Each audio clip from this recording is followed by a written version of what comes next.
Don't buy a house without watching this video.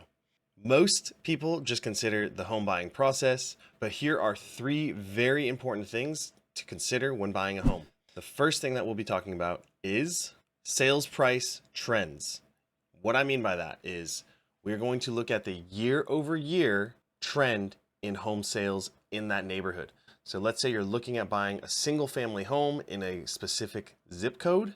Look at the home sales and see the trend. So look at if these home prices are going up in the last 12 months, then take a look at the previous 24 months.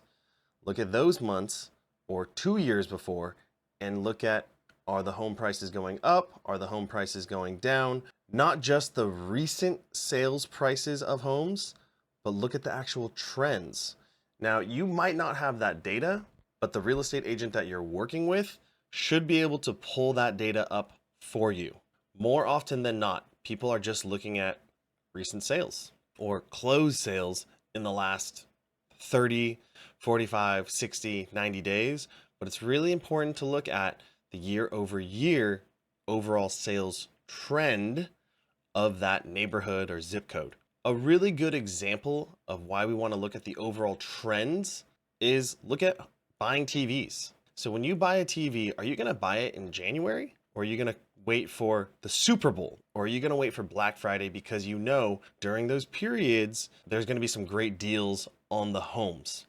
And then not only that, you're going to probably do your research and look at the type of TV and if those TVs are cheaper or are they getting more expensive. More often than not, though, with TVs, as technology is innovating, the older models, they're not going to be more expensive. They're going to decrease in price, whereas the newer models, the 4K, super high definition, or like the smart TVs with new features, those will probably be increasing in price. The second item that we're going to be discussing is days on market. Now, what does that mean? Days on market is the average time it takes for a certain type of property to sell. The longer it's on the market or the higher the days on market, typically we're going to see a lower sale price. Days on market is a pretty common indicator that most real estate agents know to look at. Similar with the sales price trends, most agents are just looking at recent days on market and they're not really looking at the trend of days on market. So the importance of days on market is if homes are taking longer to sell, that means that the buyers are going to have a little bit more leverage. Days on market also gives us insight into if it's a buyer's market or a seller's market. So with days on market, another example that I would like to use is car sales. And so with car sales, you're typically going to look at how long has this car been on the lot? Does the manufacturer or the dealership need to move this car? Has this car been here for a year or 2 years? Maybe they can't sell it, so they're gonna be more willing to give you the terms and the price that you want. It's very similar with home sales. If the home has been sitting on the market for 100 days and the average days on market is 50, well, you're gonna know that you have the ability to probably ask for a lower price or better terms as the buyer.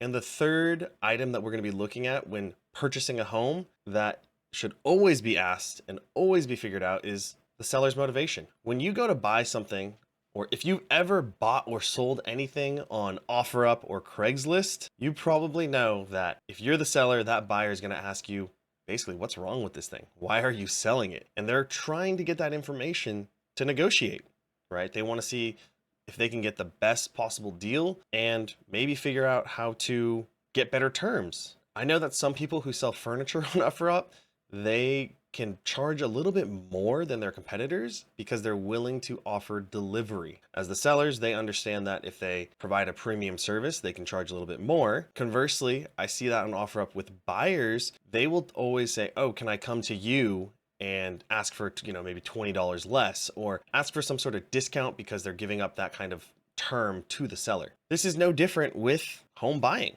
So I'm going to talk about how in a recent transaction, my buyers got some big wins because they knew the seller's motivations.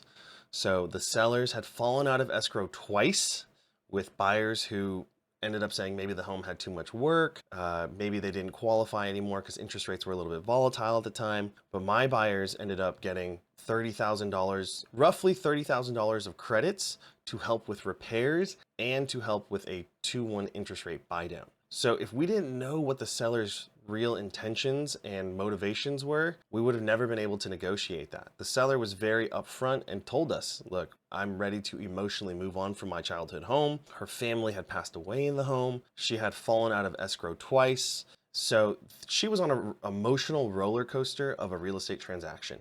But what we could guarantee was our buyers loved the home and they would close on the home. They just needed help with buying down their interest rate and getting some repairs for the home. Now, the seller was happy to provide those because she wanted to move on. She was ready. She just needed to know that these buyers were able and willing to do so. So in that scenario, huge win for both parties. A lovely lady, the seller, got to move on from her home, got to get off that emotional roller coaster of falling out of escrow twice, and our buyers got the home of their dreams with a really great monthly payment and lower interest rate, and they had many of their repairs covered. So to recap everything here, 3 things that we need to consider before buying a home. Most people are overlooking, the first 2. First one is sales trends.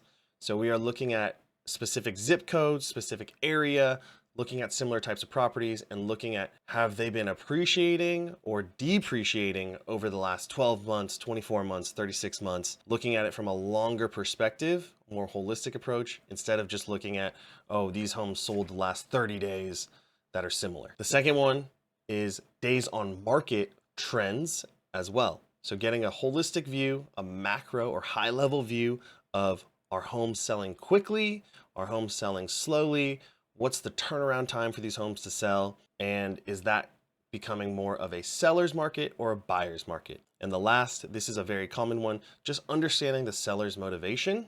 Understanding the seller's motivation is going to give you, the buyer, the ability to negotiate and understand how to create a win-win for both parties. If you thought this video was helpful, please subscribe for more real estate education.